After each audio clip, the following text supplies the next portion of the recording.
सलाम, नमस्ते, सत श्री अकाल। मैं हूं रज़ा और आप देख रहे हैं रज़ाग्राफी की मिडिल ईस्ट रिपोर्ट। दोस्तों, सऊदी अरब पहुंच चुके हैं ईरान के वित्त मंत्री यानी फाइनेंस मिनिस्टर। अब कोई एक बड़ा नेता, एक दिग्गज नेता ईरान की गवर्नमेंट का वहां पहुंचा है तो ये अपने में ही काफ़ी बड़ी बात है। कहा जा रहा है कि दोनों देशों के बीच अब बड़ी डील्स हो सकती हैं, ट्रेड डील हो सकती है और अभी कई सारी चीज़ें आना बाकी हैं। उधर ईरान के विदेश मंत्री ने बताया है कि सऊदी अरब ने अपने ईरान के एनवॉय का नाम घोषित कर दिया है और हम भी जल्द ईरानी एम्बेसडर जो सऊदी अरब के लिए हैं खुलासा करके उनको वहां के लिए सऊदी अरब के लिए रवाना करने वाले हैं।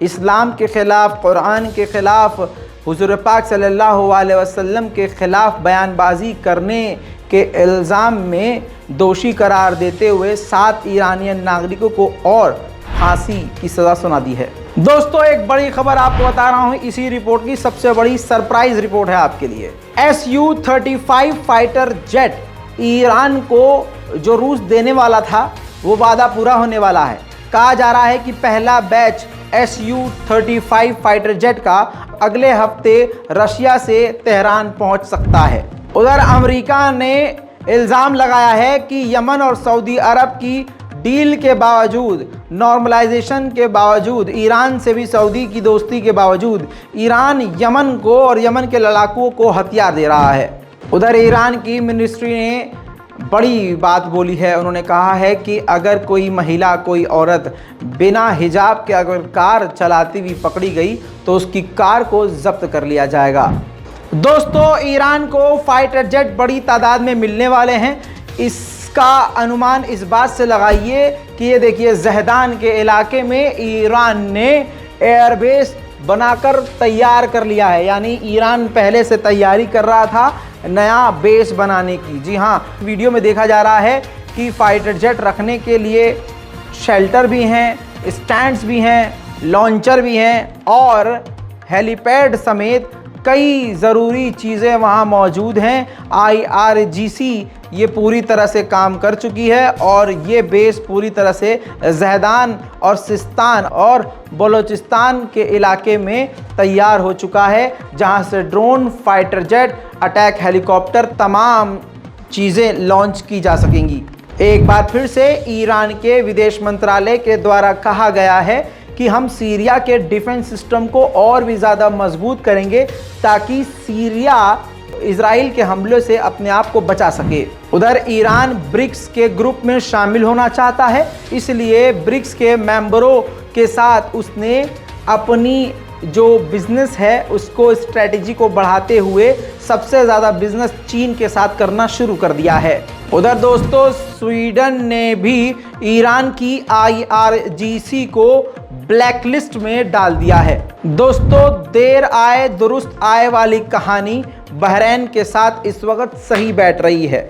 असल में बहरीन ने इजराइल के साथ नॉर्मलाइजेशन किया हुआ है और इजराइल की गोद में बहरीन बैठा हुआ है।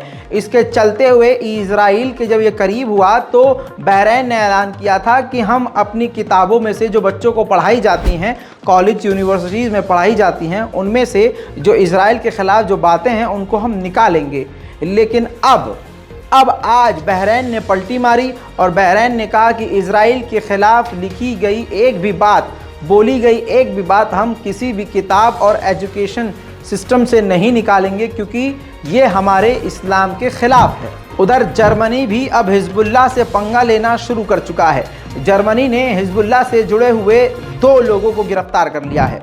उधर UAE के रूलर्स पहुंचे हुए हैं फ्रांस। इमैनुअल मैक्रोन से उन्होंने मुलाकात करी है।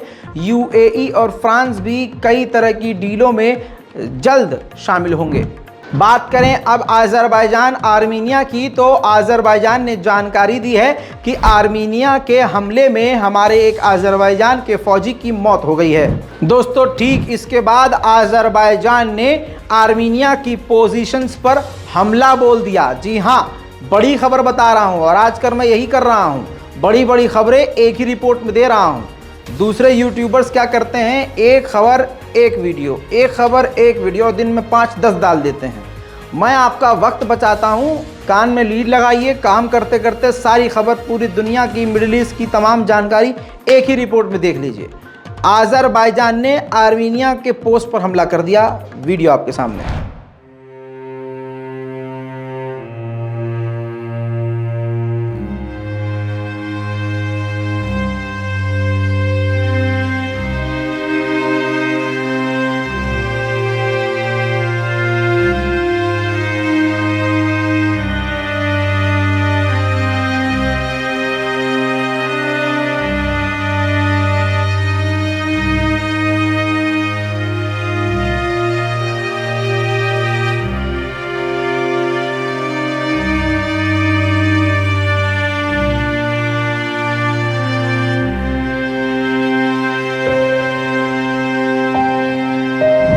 दोस्तों उधर तुर्की ने कई देशों के साथ मिलिट्री ड्रिल करी है।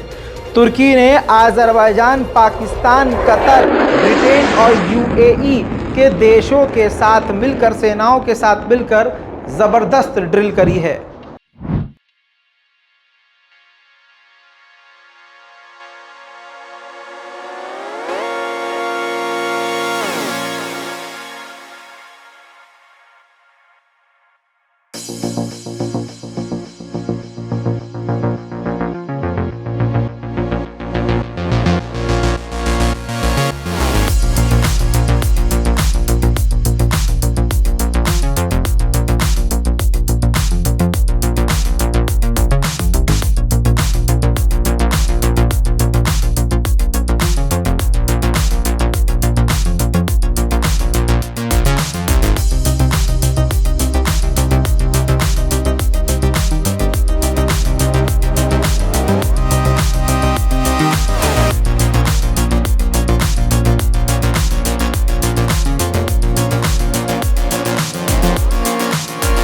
उधर इसके अलावा सीधी तस्वीर दिखा रहा हूँ, ये देखिए, मॉस्को के अंदर यानी रूस के अंदर तुर्की, सीरिया, रशिया और ईरान के फॉरेन मिनिस्टर्स ने मुलाकात करी है और सीरिया के तमाम मुद्दों को डिस्कस किया है।